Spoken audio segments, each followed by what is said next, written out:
Assalamualaikum warahmatullahi wabarakatuh. Izin memperkenalkan diri, nama saya Nurasana dengan NPM 20510404204.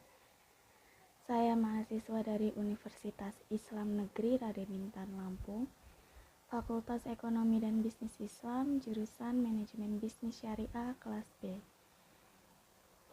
Di sini saya akan mengampu tugas ujian tengah semester mata kuliah tafsir ayat ekonomi, yaitu menjelaskan ayat, arti, dan juga tafsir dari materi yang sudah dijelaskan. Jadi saya di sini akan memilih materi tentang makanan haram, Quran Surat Al-Baqarah ayat 173. Pertama saya akan membacakan ayatnya dan juga artinya. Bismillahirrahmanirrahim.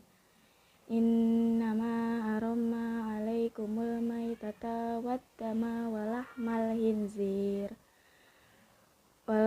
hinziri wa ma uhilla bihi lighoirillah famanitura ghaira baqi wala adin fala isma alaihi innallaha ghafurur rahim, yang artinya adalah sesungguhnya dia hanya mengharamkan atasmu bangkai, darah, daging babi, dan daging hewan yang disembelih dengan menyebut nama selain Allah. Namun siapa yang terpaksa memakannya bukan karena menginginkannya dan tidak pula melampaui batas, maka tidak ada dosa baginya. Sungguh Allah Maha Pengampun dan Maha Penyayang. Jadi tadi adalah Quran Surat Al-Baqarah ayat 173 tentang makanan haram. Jadi ada 3 poin penting yang terdapat di dalamnya. Yang pertama adalah sesungguhnya Allah mengharamkan atasmu bangkai, darah, daging babi, dan juga daging yang disembelih dengan menyebut nama selain Allah. Jadi yang pertama akan dijelaskan tentang bangkai. Bangkai itu adalah hewan yang disembelih tidak sesuai dengan syariat Islam, termasuk hewan-hewan yang disebutkan di dalam hadis-hadis. Terkecuali ada 2 hewan yang dihalalkan, yaitu yang pertama ada ikan dan yang kedua ada belalang. Selanjutnya ada darah.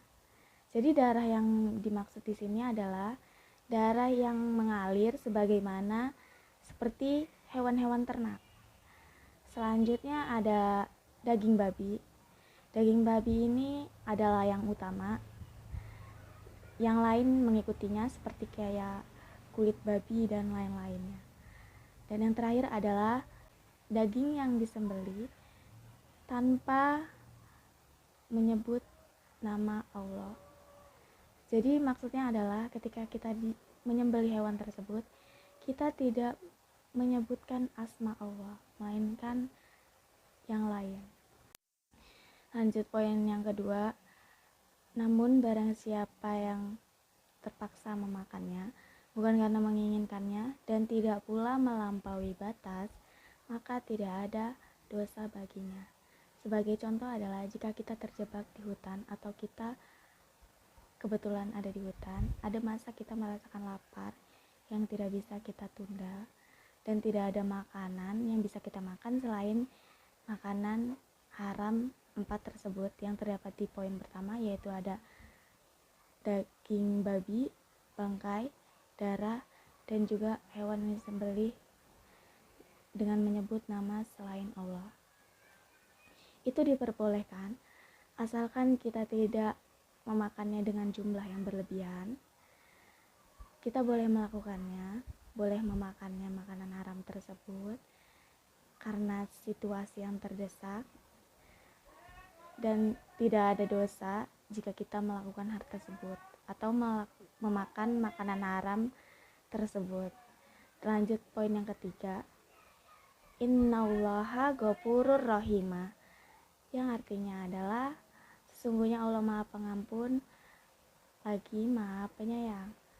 Jadi Allah sesungguhnya Allah Maha Pengampun terhadap wali-walinya, dan Allah Maha Penyayang kepada umat-umatnya yang taat hingga diberi kemudahan dalam hal itu. Mungkin segitu saja yang dapat saya sampaikan. Maaf jika masih terdapat banyak kesalahan, karena saya masih dalam proses pembelajaran. Saya harap sekalian dapat memakluminya. Sekian dari saya. Wassalamualaikum warahmatullahi wabarakatuh.